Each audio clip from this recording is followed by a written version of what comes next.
सुप्रभात प्यारे बच्चों। आज हम कक्षा 7 की हिंदी की पाठ्य पुस्तक वसंत भाग 2 से एक नया अध्याय शुरू करेंगे और इस अध्याय का नाम है रक्त और हमारा शरीर। इसके लेखक हैं यतीश अग्रवाल और इसमें अग्रवाल जी कह रहे हैं कि रक्त और हमारे शरीर में हमारा शरीर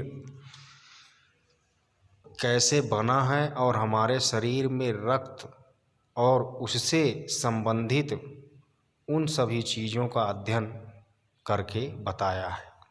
अब आइए पढ़ते हैं। दिव्या अनिल की छोटी बहन है। यहाँ पर अग्रवाल जी कहते हैं कि दो ऐसे पात्र नन्हे मुन्ने बच्चों को चुनते हैं जो भाई और बहन हैं। दिव्या अनिल की छोटी बहन है। यूँ तो वह शुरू से ही कमज़ोर है, लेकिन इधर कुछ दिनों में उसे हर समय थकान महसूस होती रहती है। मन किसी काम में नहीं लगता। भूख भी पहले से कम हो गई है। अस्पताल में उसे डॉक्टर ने देखा तो कहा, लगता है दिव्या के शरीर में रक्त की कमी हो गई है। जांच कराकर देखते हैं। अब दिव्या के शरीर में कमजोरी है, वीकनेस है, भूख भी नहीं लगती। तो उनको ऐसा लगा उसके घर वालों को कि दिव्या के शरीर में रक्त की कमी हो गई है और इसकी जांच डॉक्टर के माध्यम से करवाते हैं। डॉक्टर दीदी ने कहा, कहो अनिल कैसे आना हुआ। अनिल ने बताया कि डॉक्टर ने दिव्या को खून की जांच के लिए आपके पास भेजा है। इतना सुनते ही डॉक्टर दीदी ने दिव्या की उंगली से रक्त की कुछ बूंदें एक छोटी सी शीशी में डाल दी और स्लाइड पर लगा दी। फिर अनिल से बोली, अनिल तुम कल अस्पताल से रिपोर्ट ले जाना। अगले दिन अस्पताल पहुंचकर अनिल ने डॉक्टर दीदी के कमरे के दरवाजे के पास दस्तक दी। भीतर से आवाज़ आई, आ जाओ। अनिल ने कमरे में प्रवेश किया तो पाया डॉक्टर दीदी सूक्ष्मदर्शी द्वारा एक स्लाइड की जांच कर रही थी। दीदी के इशारे से वह पास रखी एक कुर्सी पर बैठ गया। स्लाइड की जांच पूरी होने पर डॉक्टर दीदी ने साबुन से हाथ धोए और तौलिए से पोंछती हुई बोली, अनिल दिव्या को एनीमिया हुआ है। चिंता की बात नहीं है, कुछ दिन दवा लेगी तो ठीक हो जाएगी। अनिल के मन में जिज्ञासा हुई। वह बोला, दीदी एक सवाल पूछूं? तो डॉक्टर दीदी ने कहा, हाँ हाँ क्यों नहीं। एनीमिया से आपका क्या मतलब है दीदी? उसने पूछा।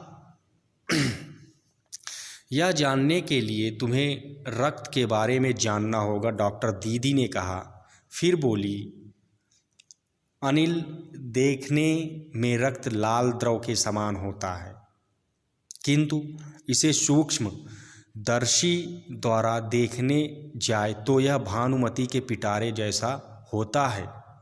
मोटे तौर पर इसके दो भाग होते हैं। एक भाग वह जो तरल है जिसे हम प्लाज्मा कहते हैं। दूसरा वह जिससे छोटे बड़े कई तरह के कण होते हैं। कुछ लाल कण, कुछ सफ़ेद कण और कुछ ऐसे जिनका कोई रंग नहीं होता, जिन्हें बिंबाणु अर्थात प्लेटलेट कहा जाता है। ये कण प्लाज्मा में तैरते रहते हैं। ऐसा डॉक्टर दीदी ने अनिल को ब्लड के बारे में, खून के बारे में परिचय दिया, समझाया।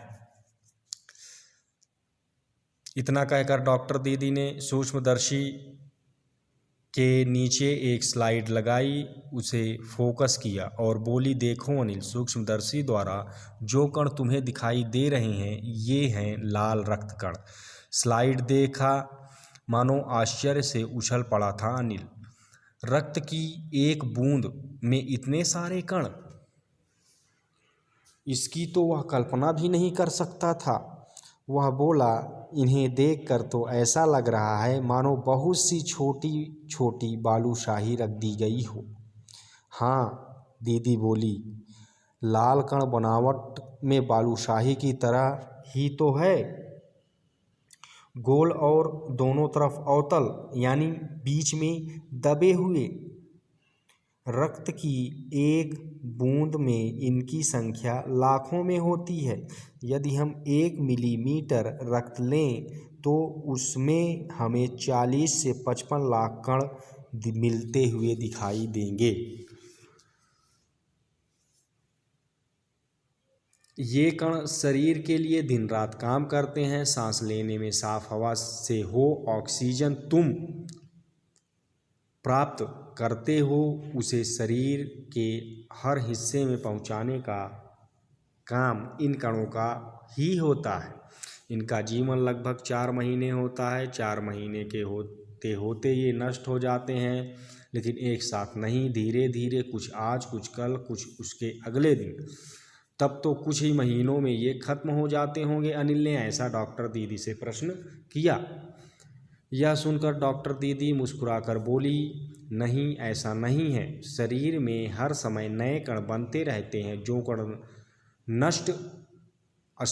जो नष्ट कणों का स्थान ले लेते हैं। हड्डियों के बीच में भाग मज्जा में ऐसे बहुत से कारखाने होते हैं जो रक्त कणों के निर्माण कार्य में लगे रहते हैं। इनके लिए इन कारखानों को प्रोटीन, लौह तत्व और विटामिन रूपी कच्चे माल की ज़रूरत होती है। यह पौष्टिक आहार लेते हैं। हरी सब्जी, फल, दूध, अंडा, गोश्त में से ये तत्व उपयुक्त मात्रा में होते हैं। यदि कोई व्यक्ति उचित आहार ग्रहण नहीं करता तो इन कारखानों को आवश्यकता अनुसार कच्चा माल नहीं मिल पाता। नतीजा यह होता है कि रक्त कण बन नहीं पाते, रक्त में इनकी कमी हो जाती है। लाल कणों की इस कमी को एनीमिया कहते हैं। तो क्या संतुलित आहार लेने मात्र से हम एनीमिया से बचे रह सकते हैं? अनिल ने सवाल किया। दीदी बोली, हाँ, यह कहना काफ़ी हद तक सही होगा। ये तो एनीमिया बहुत से कारणों से होता है, किंतु हमारे देश में इसका सबसे बड़ा कारण पौष्टिक आहार की कमी माना जाता है। इसके अलावा इस रोग का एक बड़ा और कारण है पेट में कीड़ों का हो जाना। ये कीड़े प्रायः दूषित जल और खाद्य पदार्थों द्वारा हमारे शरीर में प्रवेश करते हैं। अतः इनसे बचने के लिए यह आवश्यक है कि हम पूरी सफाई से बनाए गए खाद्य पदार्थ ही ग्रहण करें। भोजन करने से पूर्व अच्छी तरह से हाथ धो लें और साफ पानी ही पिएं। और हाँ अनिल, एक किस्म के कीड़े भी हैं जिनके अंडे जमीन की ऊपरी सतह पर पाए जाते हैं। इन अंडों से उत्पन्न हुए लार्वे त्वचा में रक्त शरीर में प्रवेश कर आंतों में अपना घर बना लेते हैं। इनसे बचने का सहज उपाय है कि शौच के लिए हम शौचालय का ही प्रयोग करें और इधर उधर नंगे पैर न घूमें। दीदी, यह तो बहुत ही महत्वपूर्ण बात बताई आपने, अनिल बोला। वह पल भर सोच में डूबा रहा, फिर बोला, आपने बताया कि रक्त में सफ़ेद कण और डिम्बाणु भी होते हैं। शरीर में उनका क्या काम है? अब इस अध्याय को हम विस्तार से अगले सेशन में पढ़ेंगे, अगले वीडियो लेक्चर में पढ़ेंगे। मुझे उम्मीद है आप लोगों को ज़रूर समझ में आया होगा रक्त और हमारा शरीर अध्याय। धन्यवाद।